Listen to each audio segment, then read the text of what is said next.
Well, again, my name is Ben. The pastor's here, pastor of the Carl Junction Church. A couple things. It's been a while since I've been here, so I'll just give you a little update. Things are going really well in Carl Junction. We are preparing, just like here, for the fall to start something new with Wednesday Night Live. We're preparing for some different things to get out in the community.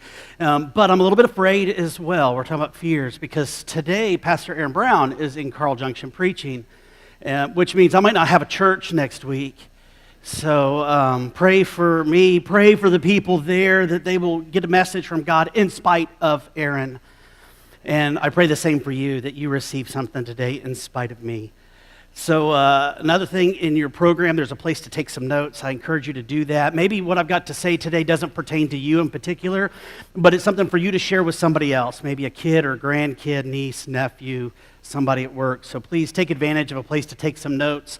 Use the study guide on the inside that helps you get deeper into the Word of God than we have here. Well, we've been talking about fears, and I got to tell you right up front, there's a fear of mine that I'm kind of overcoming today.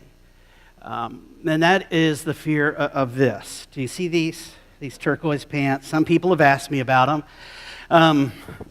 I don't know about you, but I get tired of wearing the same old thing. And for guys, we buy jeans. I've got a closet full of jeans, and no matter what one I wear, they all look the same. You know, and I wear jeans everywhere, you know, whether it's someplace casual or someplace fancy, I wear jeans. And so I kind of got sick of looking the same, and I decided I wanted to get some jeans that were very different. And looking online with my wife, I found these colorful ones. But I got to be honest, I was a little bit afraid. You know, because if I was 16, these would be just perfect, right? But when you're 43, I mean, come on. But I bought them anyway. You know, I bought them anyway. I thought I'd wear them to church, and regardless of what you think, to me, this is a win. This is a win. And you know what? I'm going to wear them for a long time because they're stretchy. I can almost be twice the man I am and still wear these jeans. You know, we're talking about fears and overcoming them, and there is a lot to be afraid of in this world. In fact, it's kind of sad that we have to talk about such things. There is no shortage of things to be afraid of, and today we're going to talk about the fear of failure. The fear that we're going to mess something up, that we're not going to do something right. Now, growing up, I played many sports, but my favorite was soccer. You know, I'm going to brag on myself and be not humble, but I think I was an above-average soccer player all the way through elementary school, even into high school. I could play every position with ease. I was effective no matter where it was on the field, but there was one thing in soccer that was my nemesis that I didn't like, that I was afraid of, and it's called the penalty kick.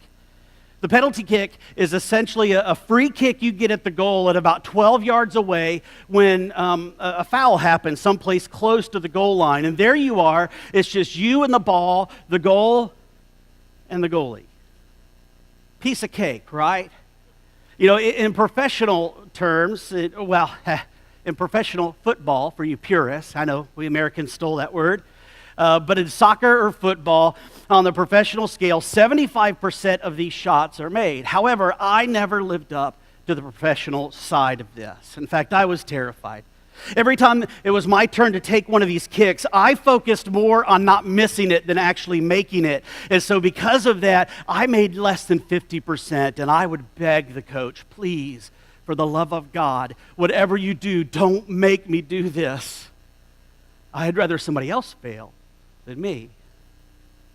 Maybe you can relate a little bit. Maybe you feel, afraid of failing sometimes. Maybe you're like me and you feel like you don't have what it takes or that you're going to fall on your face. Or maybe also like me, you've got that tape that rolls around in your mind or voices in your head that tell you, they tell me, Ben, you're not going to be able to make it.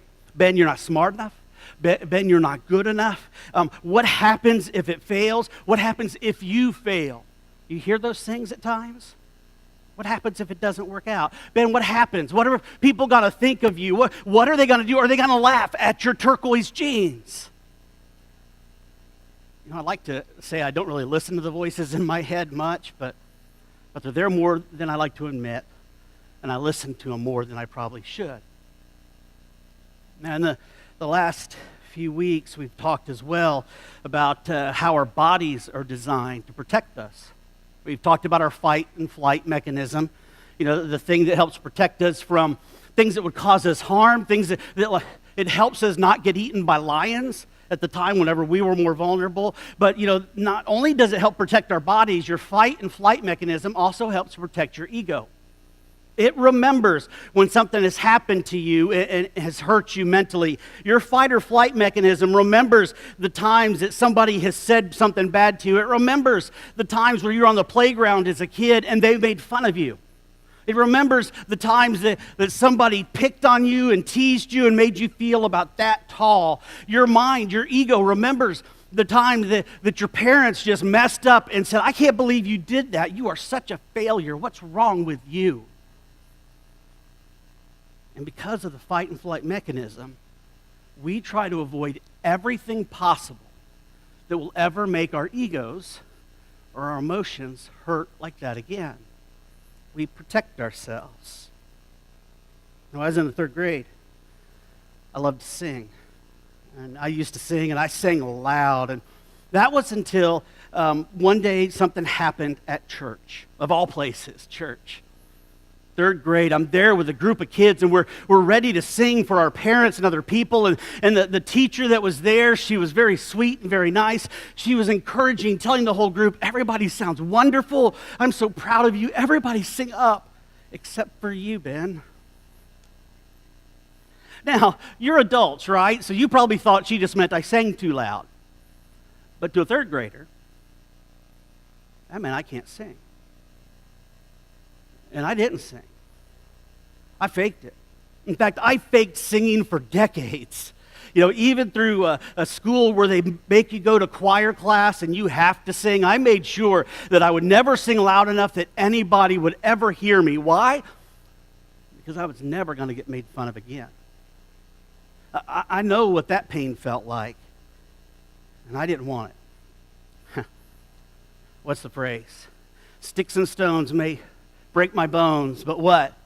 Words will never hurt me. We know that's a lie, right? Words hurt. They wound. Sometimes it lasts a lifetime. And I think we all have or will have moments where just the possibility of failing at something will paralyze us.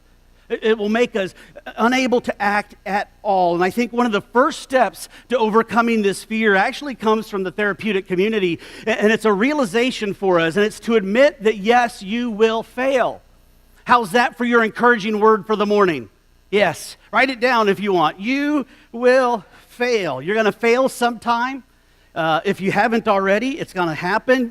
Everybody you know is going to fail sometime. And for today, that is the good news. Go home. You will fail, so prepare for it. You're going to fail. You're going to fall on your face. People are going to make fun of you. They're going to talk bad things about you. They're going to talk truthful things about you. They're going to do it behind your back. They're going to do it in front of your face. You will embarrass yourself. I like sports. I mean, think about it this way. The All-Star game was just last week, and some of the greatest hitters in baseball, anybody that hits what would be called like 300, 350 is a great player. But you know what that really means? 2/3 of the time they got up to the plate, they failed. And yet they're great. So just embrace it. Understand you will fail, so try something and take some risks. Also, when I think about failure, I think of another sport, the NBA. I love basketball as well, and it makes me think about Michael Jordan, who the NBA website calls the GOAT. And if you're not a sports person, the GOAT simply means greatest of all time. I watched him growing up in the 90s. He was unstoppable. 5 times he was the MVP of the league. 10 times he won the scoring title. 866 straight games he scored more than 10 points. The guy was unbeatable, but there was a commercial that he had done for Nike back in the 90s that explained why he was successful. Watch this. I've missed more than 9,000 shots in my career. I've lost almost 300 games. 26 times I've been trusted to take the game-winning shot and missed. I've failed over and over and over again in my life. And that is why I succeed. Did you catch that? 9,000 shots, he said he missed. Lost 300 games, 26 times. The end of the game is happening. They put the ball in his hand to win it, and he failed.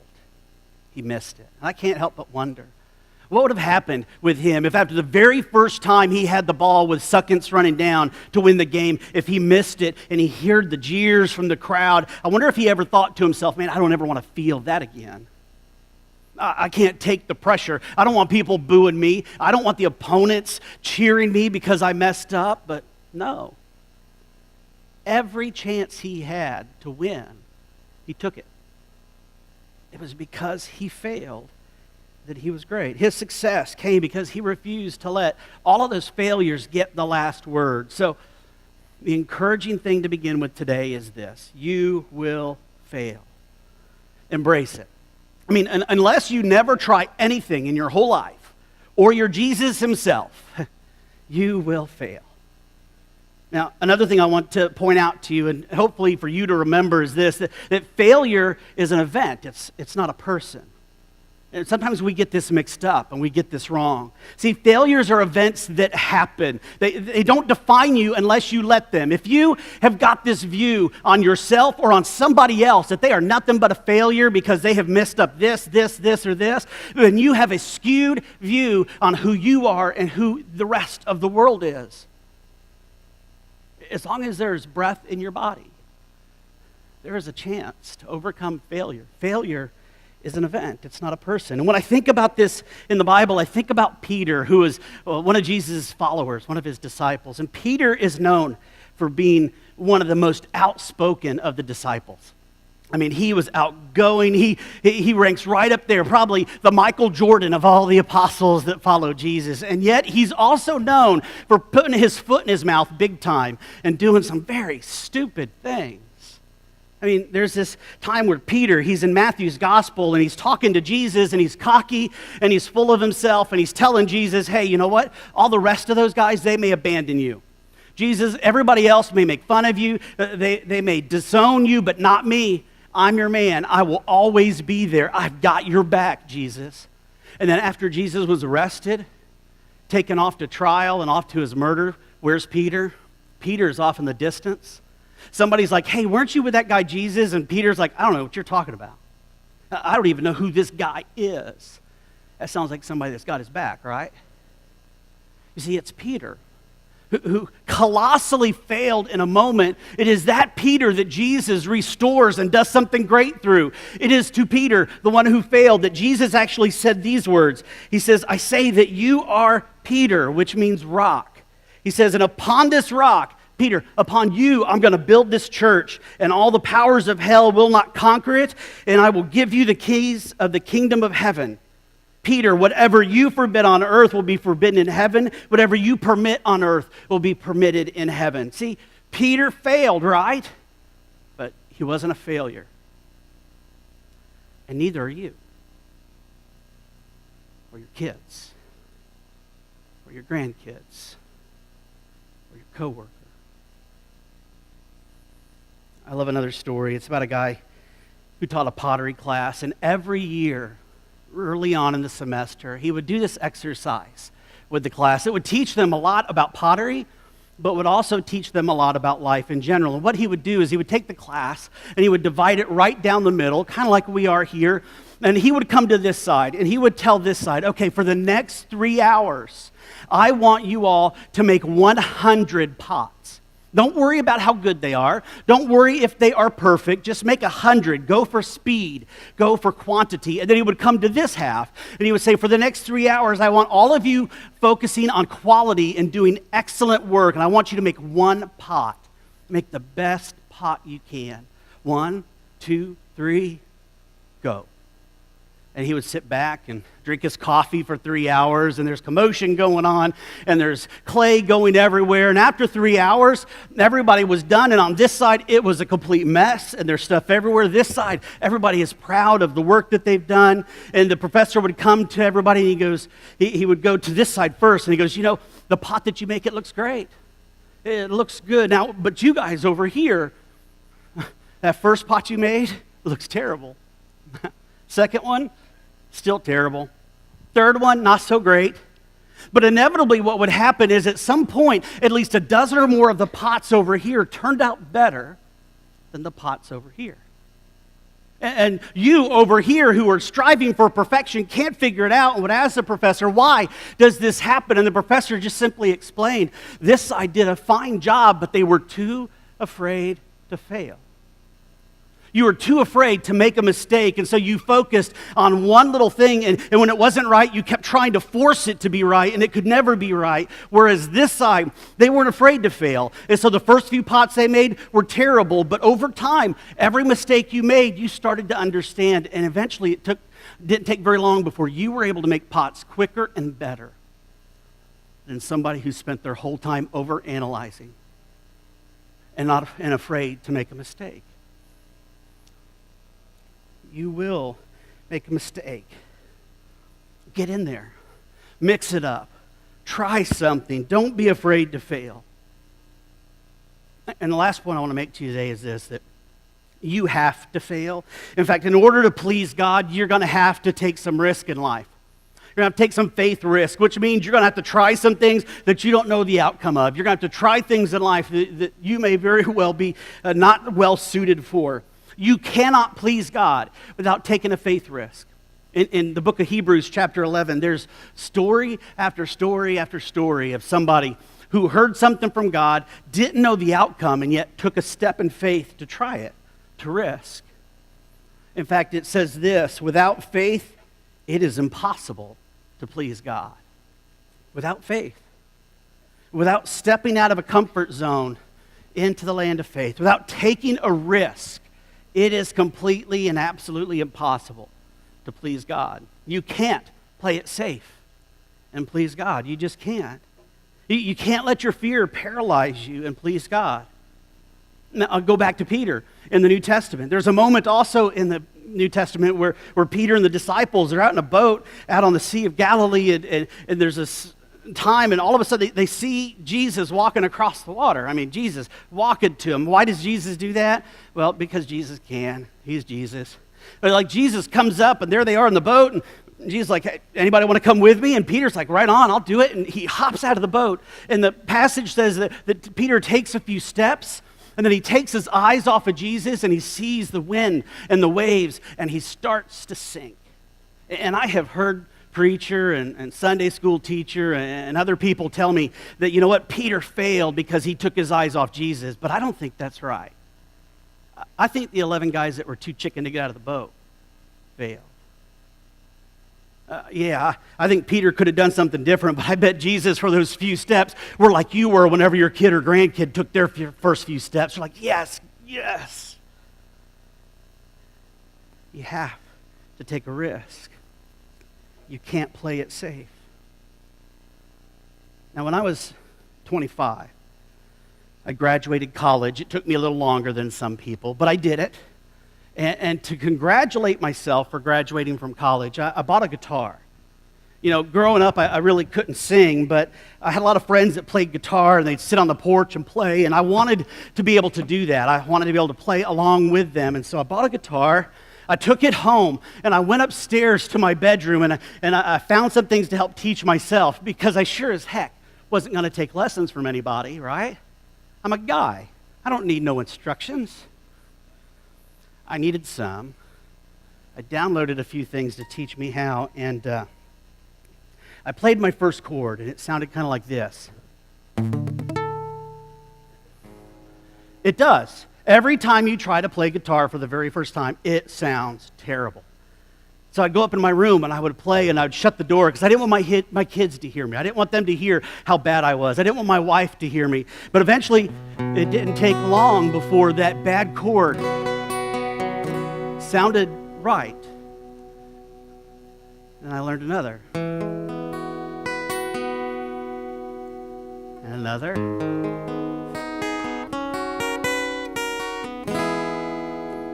And I got to where I could actually play guitar, and it took me a year or more before I actually gained the courage to actually play with other people. And so I was at this church thing, and there were some musicians there that were so much better than I was.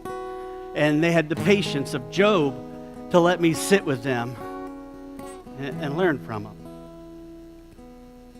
So I played more and more and got to where I was decent at it. And it didn't take long before we opened up a ministry called the Salvage Yard, which is now the station. And one of the things about the Salvage Yard was we did open mic nights, where musicians from the city would come and they would just play and they would sing. And it was very frequently we'd have 6 to 10 different musicians up on stage just playing and just jamming out. And I got to play with those guys. And I got better and better. But just like you can't really not tap your toe when a good beat's going, you know, when you really get a song going, at times you kind of have to sing it because it just happens. And so I would sing, but made sure nobody could hear me. But one day somebody did hear me, and they had the audacity to do this. Hey, Ben,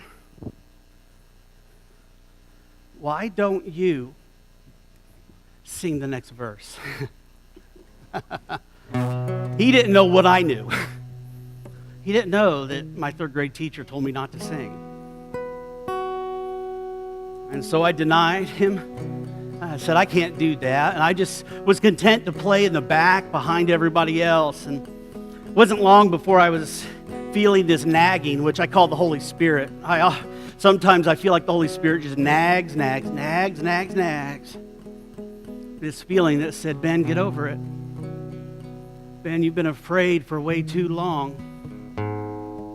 You need to sing. And so I did.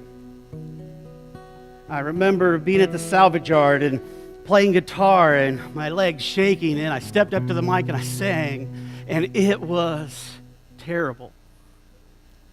It was. I was scared. I was timid. My voice was scared. It was awkward. And when you're awkward up here, everybody out there is awkward, right? They're like, bless his heart. But then it didn't take long before there was another man there by the name of Will James, who used to go to the church here, and he's moved off to Colorado, musicians. And he challenged me. He said, Ben, quit trying to sing. Quit pretending to sing and just sing. Just get in there and go for it. Just gut it out. Don't be afraid of what people will think. Don't be afraid to fail. If you're going to fail, fail huge. People might remember it, but at least they'll forget the fact that you were chicken. So I did it. Stepped up to a mic like this. And I gutted it out. And I do that every time I step up and sing. So I want to share with you the beginning of a song that we do in church, and maybe you've done it here. It talks a little bit about fear.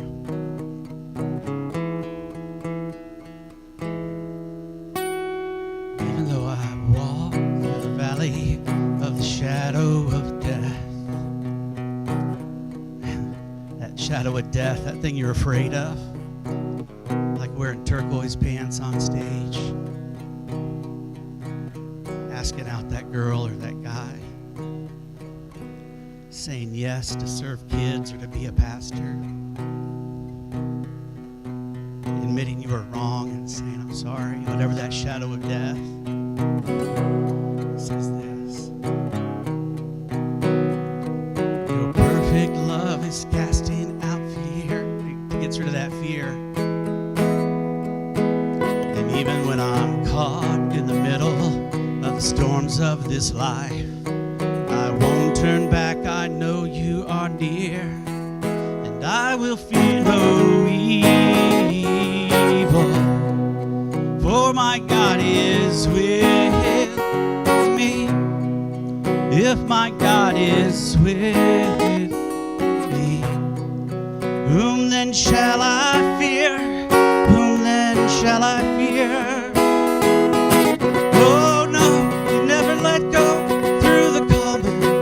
Storms, oh no, never let go.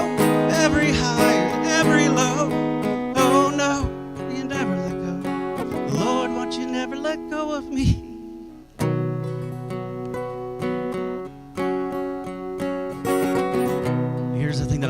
myself.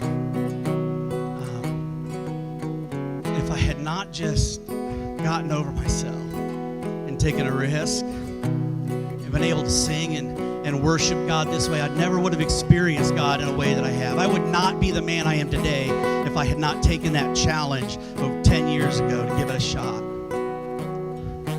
even if I failed. So I'm not sure what you're afraid of today, what's going on in your life that you're afraid to try, but I would tell you this, try it anyway. Feel your fear, but do it anyway. And maybe you're here and you're like, I really can't follow Jesus because I'm just going to fail at it. Or I can't really come to God because God won't take me. I failed way too many times. Listen, I have felt that. Feel it. But do it anyway. So what I want to do is have the band come up here and join me. Because when they play, I sound better. I want them to join me and finish off this song. And I want to ask you, what are you afraid to try? Where are you playing it safe? You cannot play it safe and please God. So stand with me if you're able. And I want you to sing this with me. The words will be behind me. And don't worry if somebody around you doesn't think you could sing. Because God has made you with your voice, your soul, and your spirit. Let's sing this together.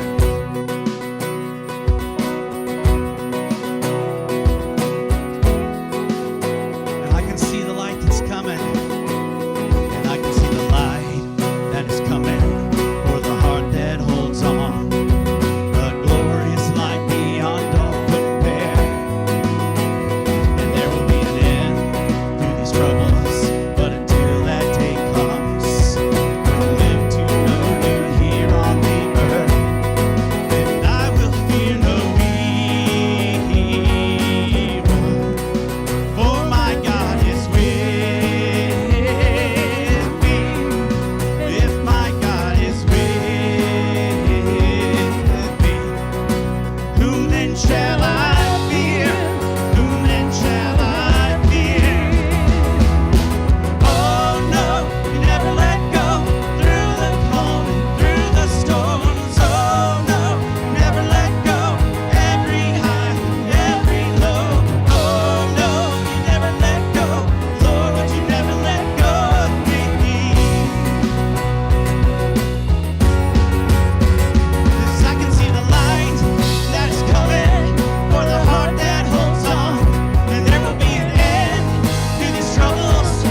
Sounded really good.